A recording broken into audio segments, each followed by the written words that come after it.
बच्चों, सुबह का प्यार भरा नमस्कार, गुड मॉर्निंग।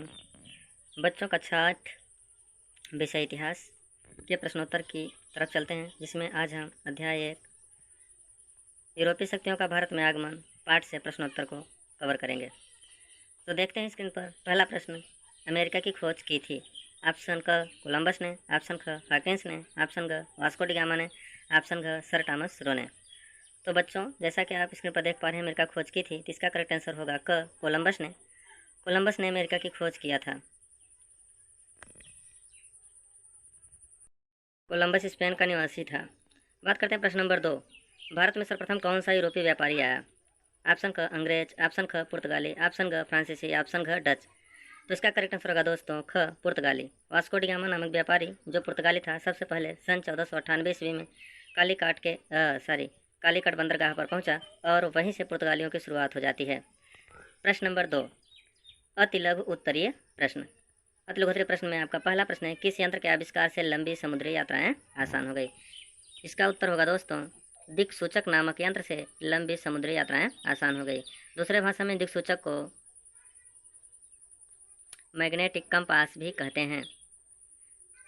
आगे प्रश्न नंबर 2, वास्को डी गामा किस देश का निवासी था? बच्चों, वास्को डी गामा पुर्तगाल का निवासी था। वह 1498 ईस्वी में भारत की खोज किया था। प्रश्न नंबर 3, मुगल बादशाह जहांगीर के दरबार में आने वाला प्रथम अंग्रेज राजदूत कौन था? दोस्तों, जहांगीर के दरबार में आने वाला प्रथम अंग्रेज राजदूत कैप्टन हॉकिंस था, जो कि 1608 ईस्वी में जहांगीर के दरबार में आया था। प्रश्न नंबर 3, लघु उत्तरीय प्रश्न। भारत और यूरोप के मध्य होने वाले व्यापारिक मार्गों के बारे में लिखे। तो दोस्तों, भारत और यूरोप के मध्य जो व्यापार होता था वह जल के रास्ते होता था और यूरोप से भारत आने के लिए 3 मार्ग थे। प्रथम मार्ग फारस की खाड़ी से होता हुआ समुद्री मार्ग था। दूसरा मार्ग लाल सागर से अलेक्जेंडरिया का था। तीसरा मार्ग मध्य एशिया से मिस्र और यूरोप के लिए था। प्रश्न नंबर 2, व्यापारिक कंपनी से आप क्या समझते हैं? इसका करेक्ट आंसर होगा दोस्तों व्यापारिक कंपनियों का अर्थ है व्यापार में कई लोगों की हिस्सेदारी होती थी। सभी हिस्सेदार अपनी अपनी पूंजी लगाते थे तथा लगाए गए पूंजी के अनुपात में प्राप्त मुनाफे को आपस में बांट लेते थे, उसी अनुपात में जिस अनुपात में वो पूंजी लगाते थे। प्रश्न नंबर 4, दीर्घ उत्तरीय प्रश्न। प्रश्न कह रहा है 1, पुराने यूरोपीय व्यापारिक मार्ग कौन से थे? नए व्यापारिक मार्गों की खोज क्यों शुरू हुई? तो दोस्तों, जैसा कि हम पिछले प्रश्न में आप लोगों को बता चुके हैं कि पुराने यूरोपीय व्यापारिक मार्ग 3 थे।